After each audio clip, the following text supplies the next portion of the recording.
Good morning, everyone. It's good to be with you and to be sharing these Advent thoughts with you over these few weeks.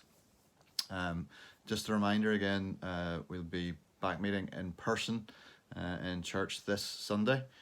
All the normal rules and regulations apply during the COVID crisis. And also Lighthouse Club will also be back. So if you're planning to come to Lighthouse Club, let Paula Burrows know that you're planning to do that, so that we know who all is coming to Lighthouse Club this Sunday. And it'll be great to see you there. And if you are, again, feeling unwell in any way, please do stay at home, or if you're not at that place of being able to come out again, then do watch online as the service is live streamed. Also, just to say, we are hoping to take part in a little thing that's going on in the community at Ashes on the 17th, Thursday the 17th of December. Just a few folks singing some carols. Some of the choir are involved in that. So just to let you know about that, if you'd like to be involved, let me know. Obviously, again, numbers will be limited. We can't have lots of people there, but if you'd like to be part of that, please let me know.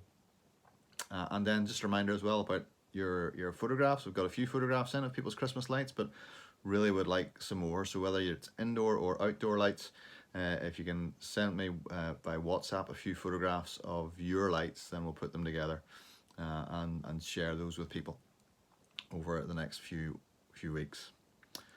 Going to read again from John chapter 1 in a moment or two. And one of the things that about John chapter 1 that always sticks with me, or makes it, I suppose, special to me, is that back at Union College studying Greek, this was the New Testament book that we started to learn our Greek from. And the reason for that, we were told, is that John's Greek is the most basic. It's the simplest Greek to get your head around if you're just starting off. People like Luke, who was a native Greek speaker, forget about that. He used far too complicated words and complicated language, and Paul just made up words in Greek. So you didn't want to start there. But John uses simple, clear, straightforward Greek. Wasn't that simple, clear, or straightforward to me, but that's what we were told. And what I took from that is that it's not necessary to use big, difficult words to get across deep and serious theological ideas. John doesn't use any big words in his prologue in the first 18 verses of his gospel. Doesn't use any big words. He uses clear, simple words, but in those words he explains the deepest of deep truths. And that's what we involve ourselves in whenever we read this chapter. So let me read to you the first 13 verses this time. In the beginning was the Word, and the Word was with God, and the Word was God. He was in the beginning with God. All things were made through him, and without him was not anything made that was made. In him was life, and the life was the light of men. The light shines in the darkness, and the darkness has not overcome it. There was a man sent from God whose name was John. He came as a witness to bear witness about the light, that all might believe through him. He was not the light, but came to bear witness about the light. The true light, which gives light to everyone, was coming into the world. He was in the world, and the world was made through him, yet the world did not know him. He came to his own, and his own people did not receive him.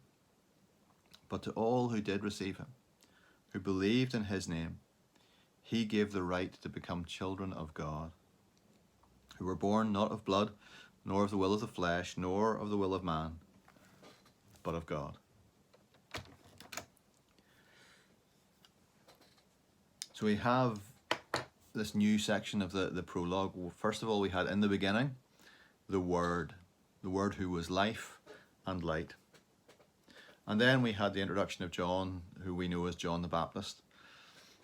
And the important clarification that John was not the light, but he came as a witness to the light. He came to point people to the true light. And now we're told that the true light was coming into the world. The true light was on his way.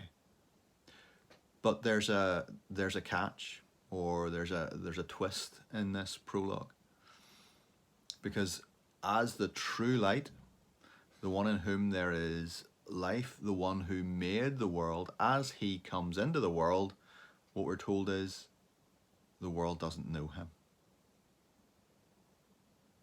The world doesn't recognize him, doesn't recognize its own creator.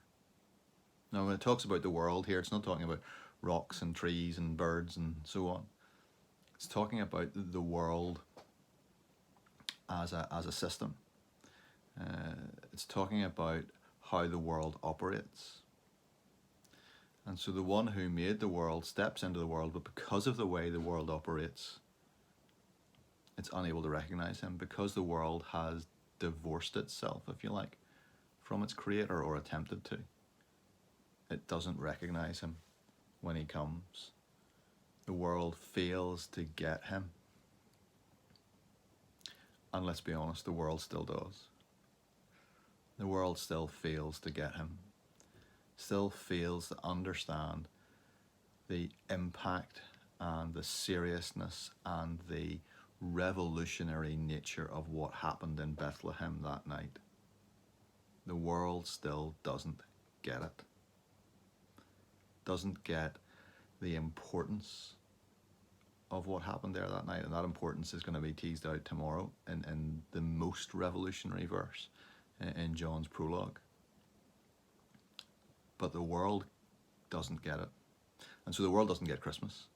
And that's why this Christmas, when everything that the world normally uses to celebrate is taken away or restricted or cut back, the world doesn't know what to do with that.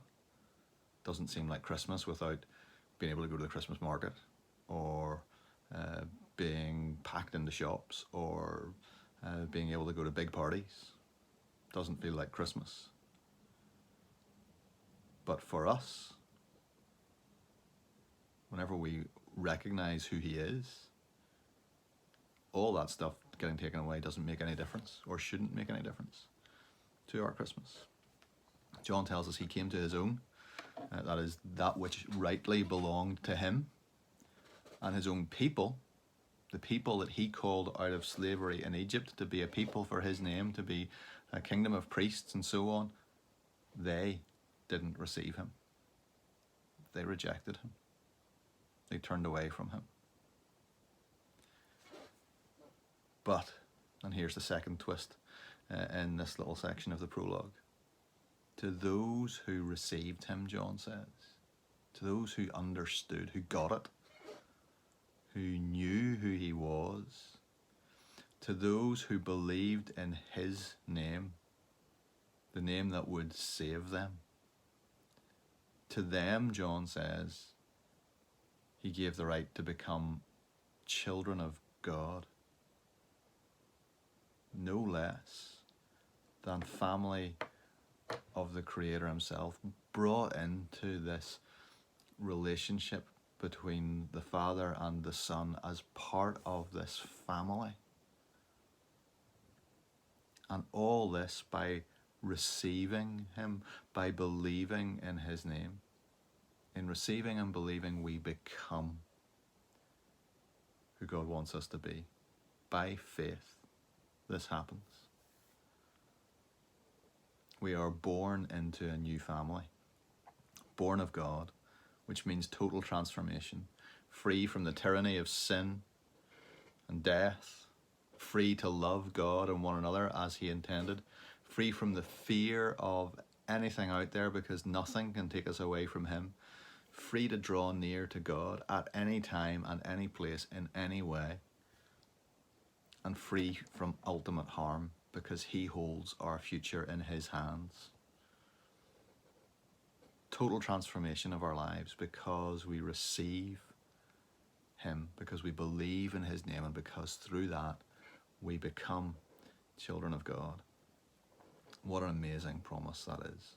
What an amazing reality it is for you and me to celebrate this Christmas. God bless.